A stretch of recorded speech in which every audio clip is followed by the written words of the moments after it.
Lockdown online doctor. एक गांव में टीके बोस नाम का एक डॉक्टर रहता था। हालांकि वो इलाज अच्छा करता था पर उसे गुस्सा बहुत आता था। अगर मरीज कुछ ज्यादा बोले तो ये उसे डांटता था। उसने अस्पताल के पास ही अपने पैसों से अपने साले के लिए एक मेडिकल शॉप भी खुलवाया, क्योंकि वो ये मानता था कि दूसरे मेडिकल शॉप नकली दवाई बेचते हैं। एक बार एक बीमारी के फैलने की वजह से देश भर में लॉकडाउन हो गया। सब गलियां सुनसान हो गईं। एक दिन घर पर बोस की पत्नी, लॉकडाउन है ना, आपको अस्पताल भी नहीं खोलनी चाहिए, अब आप क्या करोगे? तुम्हें इससे क्या, मेरी परेशानी है, मैं संभाल लूंगा। इन सब चीजों में तुम्हें टांग अड़ाने की जरूरत नहीं है, समझी? कहकर गुस्सा हुआ। ओफो, हर बात पे इतना नाराज क्यों होते हो? अब मैंने ऐसा क्या कह दिया? जरा आराम से बात कर सकते हो ना? आज से ऑनलाइन ट्रीटमेंट देने की सोच रहा हूँ। मैंने अपना नंबर ऑनलाइन में रख दिया है, बाहर बोर्ड भी लगाया है। अस्पताल हो तो ये डर लगा रहेगा कि पता नहीं कौन ये बीमारी लेकर आएगा, पर ऑनलाइन में वो भी सेफ रहेगा और मैं भी सेफ रहूंगा। तभी अपने सामने पड़े टैब में एक व्यक्ति ऑनलाइन पर आया। Hello doctor Bose DK. Bose DK नहीं, डीके बोस। तुम पढ़ना नहीं जानते क्या, कमबख्त? अगर पढ़ना जानता होता तो मैं आपकी तरह डॉक्टर ना बन जाता। हर पढ़ा लिखा डॉक्टर नहीं बन सकता, बेवकूफ। तुम्हारी समस्या क्या है बताओ? अब प्रॉब्लम है डॉक्टर साहब गैस का, ऊपर नीचे गैस ही गैस। उसकी आवाज से घर वालों के कान के पर्दे फट रहे हैं। बदबू की वजह से सब मास्क पहनकर घूम रहे हैं। लगता है तुम पहले भी इसी प्रॉब्लम के लिए मेरे पास आए थे, है ना? हाँ साहब, आया था। आपने सारा सिटी स्कैन करने को कहा। हाँ, यदि हमारे घर या गली तक होता तो भी मैं स्कैन कर सकता था, पर सिटी कहा तो सोचा पता नहीं कितना पैसे लगेंगे, इसलिए नहीं किया।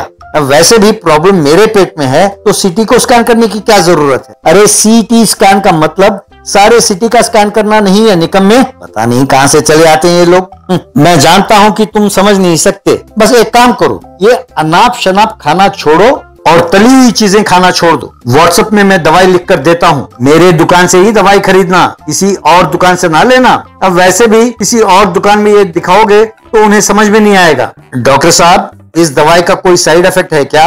अरे कमीने, सड़क पर मिलावट वाले तेल और बेकार की चीजों से बने समोसे और भजियां खाते वक्त उनसे पूछा कभी? बासी चिकन और मटन बिरयानी खाते वक्त उनसे पूछा कभी? पता नहीं कहाँ रखे हुए हाथों से पानी पूरी बनाकर देते हैं, तब तुमने उनसे पूछा? उनसे तो पूछते नहीं कि साइड इफेक्ट्स है क्या। तुम लोग उनसे नहीं पूछोगे पर डॉक्टर से पूछोगे। ठीक है, ये दवाई लो और कम हो जाएगा। Thank you doctor, stay home, stay safe. ये सुनकर डॉक्टर चौंक गया। बाद में एक और व्यक्ति लाइन पर आया। डॉक्टर, पेट हमेशा गुड़गुड़ करता रहता है और कुछ भी खाते ही बाथरूम जाना पड़ता है। लगता है कि तुम्हें भी गैस का प्रॉब्लम है। वक्त पर खाने की आदत डालो। मैं जो दवाई देता हूँ उसे ले लेना। सवेरे उठते ही 1 लीटर पानी पीना चाहिए, ठीक है? सर, फोका पानी पीना मुश्किल है डॉक्टर साहब। क्या उसमें क्वार्टर दारू मिलाकर पी सकता हूँ? क्यों रे कमीने, सवेरे सवेरे दारू पियोगे? लानत है। दवाई व्हाट्सएप पर भेजता हूं, उसे ले लेना, कहकर फोन काटा। फिर एक और व्यक्ति ने फोन किया। डॉक्टर साहब, पता नहीं सब मुझे पागल पागल कहते रहते हैं। यदि आप अपना फीस कम करेंगे तो मैं अपना प्रॉब्लम आपको बताऊंगा, नहीं तो आपको खुद प्रॉब्लम का पता लगाकर मुझे दवाई देना होगा। कैसा है मेरा आइडिया? तुम्हें जो पागल बुलाते हैं वो सही है, कमबख्त। रख फोन को, कहकर फोन काटा। फिर एक और व्यक्ति ने फोन किया। हेलो बोस डीके जी। मैं नहीं, तुम बोस डीके हो, क्या चाहिए बोलो? सर, देश भर में ये बीमारी यूं फैल रही है तो आप सब डॉक्टर क्या कर रहे हैं? क्या आप उसे कंट्रोल नहीं कर सकते? उसे हम कंट्रोल कहां से करेंगे निकम्मे? हर एक को एहतियात बरतनी होगी, क्या तुम इतना भी नहीं जानते? अरे कैसे डॉक्टर हो तुम? जैसे जनसंख्या को बढ़ने से रोकने के लिए फैमिली प्लानिंग ऑपरेशन करते हैं, वैसे ही बीमारी को फैलने से रोकने के लिए बीमारी प्लानिंग ऑपरेशन नहीं कर सकते क्या? क्यों, कैसा लगा मेरा आइडिया? तेरे माँ बाप ने यदि फैमिली प्लानिंग ऑपरेशन किया होता तो हम तेरे जैसे कमीने से बच जाते। रखो फोन, कमबख्त, कहकर अपने टैब को जमीन पर पटका। इन कमीनों की वजह से मेरा बीपी बढ़ रहा है। हे भगवान, इस वैक्सीन को जल्दी से बनवाओ और लोगों को बचाओ प्रभु, कहकर प्रणाम किया। पंक्चर शॉप एक बार बकरीपुर नाम के गांव में एक व्यक्ति रिक्शा पर ढिंडोरा पीटता हुआ जा रहा था। सुनो सुनो सुनो, अपने गांव से दुबई गए श्री पंचर पांडु जी कल ही दुबई से गांव लौट रहे हैं। वहां कमाए करोड़ों की संपत्ति को छोड़कर हमारे लिए और हमारे गांव के लिए लौट रहे हैं। सुनो सुनो सुनो कहकर ऐलान कर रहा था। अगले दिन एक बड़ी कार में सारे बदन में सोना पहनकर पांडु गांव में एंटर हुआ। गांव वालों ने उसे देखकर उसे हार पहनाकर उसका स्वागत किया। वहां पर एक टीवी एंकर, पांडु जी आपका स्वागत है। आप एक पंचर वाले बनकर दुबई गए थे, फिर लौटने का क्या कारण है? प्यार है मैडम, प्यार। मेरे देश के प्रति, मेरे गांव के प्रति और मेरे गांव वालों के प्रति प्यार। वहाँ बड़े बड़े गाड़ियों को पंचर लगाने में वो मजा नहीं है जो यहाँ एक साधारण सी साइकिल के पंचर लगाने में है, क्योंकि ये साइकिल मेरे देश की मिट्टी में चलती है ना। इसीलिए चाहे जितना मर्जी कमा लूं, मैं रहूंगा इसी गांव का पंचर शॉप पांडु। ये सुनकर लोगों ने ताली बजाई। इस तरह दुबई जाने के लिए जो आप लोगों ने मुझे कर्ज दिया था उसे मैं जल्द ही ब्याज समेत चुका दूंगा। अब मेरे अकाउंट में ऑनलाइन ट्रांसफर होने के लिए कुछ समय लगेगा। अरे उधार का क्या है भैया, देर हुआ तो कोई बात नहीं, तुम्हारे पास हो या बैंक में एक ही तो बात है। अगले दिन पांडु ने फिर पंचर शॉप खोला। वहाँ रिक्शे में ढिंडोरा पीटने वाले को पैसे दिया। या आपके पैसे के लालच में गांव में खूब ढिंडोरा पीटा, पर अगर गांव वालों को पता चला कि तुम दुबई गए ही नहीं थे तो लोग मुझे धो डालेंगे। अरे यार, इलेक्शंस में खड़ा हर उम्मीदवार करोड़ों की जायदाद को लाखों की बताता है, वो सच है क्या? ये भी ऐसा ही है। वैसे भी सच्चाई का तो जमाना रहा ही नहीं। अगर मैंने ये नाटक नहीं किया तो लेनदार आकर मुझ पर टूट पड़ेंगे। एक बार एक आदमी अपने बेटे के साथ साइकिल लेकर वहाँ आया। पांडु जी, मेरे बेटे का साइकिल पंचर हो गया है, थोड़ा पंचर लगाना।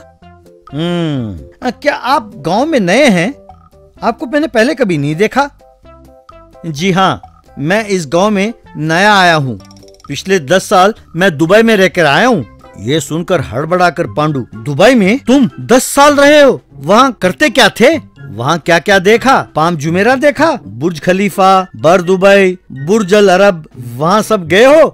जी नहीं, मैं एक कंस्ट्रक्शन कंपनी में बतौर सुपरवाइजर काम करता था। उनके बारे में सुना तो था पर कभी जाना नहीं हुआ, उतना वक्त ही नहीं मिला मुझे। ये बात है। वैसे तुम सुपरवाइजर थे या टॉयलेट क्लीन करते थे? इतने साल वहाँ रहकर अगर देखा नहीं तो जिंदगी बेकार है। अरे वहीं समंदर में डूबकर मर जाते। वैसे तुम्हारी शक्ल देखने से तो लगता नहीं कि तुमने हिंदुस्तान के बाहर कभी कदम रखा हो। सच बताओ। ये बात सुनकर वो बहुत दुखी हुआ। और देखिए पांडु जी, आपने दुबई में खूब पैसे कमाया है, इसलिए आप वो सब देख पाए, पर मेरी हालात वैसे नहीं थे। यूं दूसरों का अपमान करना ठीक नहीं है। चिन्ना, चलो चलो बेटा, यहाँ से चलते हैं, कहकर वहाँ से चला गया। एक दिन आसमान पर प्लेन उड़ रहा था तो पांडु उसे देखकर हाथ हिलाने लगा। ये देख वहाँ खड़े लोगों में से एक, ये क्या भाई, ऐसे हाथ हिला रहे हो, क्या हुआ? अरे उस फ्लाइट का जो पायलट जेम्स है ना, वो मेरा दोस्त है। मुझे देखने के लिए ही इस तरफ आया होगा। वो यहाँ एयरपोर्ट बनवाने के लिए फोन पर फोन करे जा रहा है और मिन्नतें करे जा रहा है। मैं वहाँ हवाई जहाजों के पंचर लगाता था ना।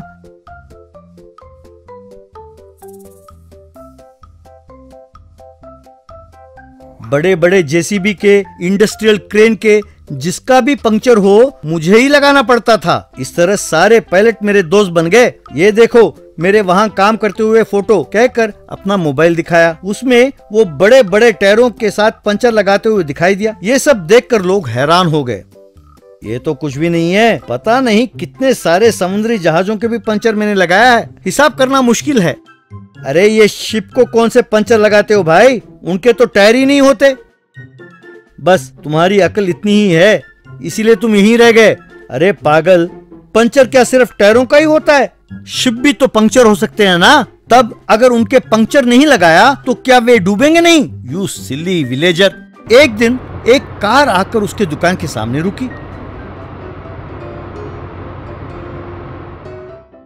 उसमें से एक व्यक्ति सूटकेस के साथ उतरकर पांडु के पास आया। वो पांडु जी, मैं ये देश हमारा पार्टी की ओर से आया हूँ। आप देश विदेश घूमकर आए हो तो हमारे पार्टी ने इस बार चुनाव में आपको पार्टी के उम्मीदवार का टिकट देने का निर्णय लिया है। चुनाव प्रचार के लिए पैसे भी हमारे पार्टी ही आपको देगी। ये लीजिए, आपको मंजूर हो तो हमारे पार्टी के प्रधान आपसे बात करना चाहते हैं। वे कार में बैठे हैं, बुलाऊं? सर, आपने मुझे चुनकर अच्छा किया। मैं निश्चित रूप से जीतूंगा। इस गांव को मैं दुबई बना दूंगा। दीजिए सर पैसे। बुलाइए सर प्रधान जी को। उस आदमी ने कार में बैठे व्यक्ति को आने का इशारा किया। तब कार में बैठे व्यक्ति उतरकर पास आया। उसे देखकर पांडु चौंक गया। एसआई साहब, यही है वो चोर जिसके बारे में मैंने आपको कंप्लेंट दिया था। ये दुबई जाने के लिए जाली कागजात के साथ आया था तो एयरपोर्ट वालों ने इसे मार भगाया था। तब मैंने तरस खाकर इसे अपने गहनों की दुकान पर रख लिया था। ये कमीना मेरे ही दुकान पर चोरी करके भाग गया। उसने जो गहने पहने हैं वो सब मेरे दुकान के चुराए हुए हैं। ये बात सुनकर लोगों ने उसे खूब मारा, फिर उसे जेल में डाल दिया।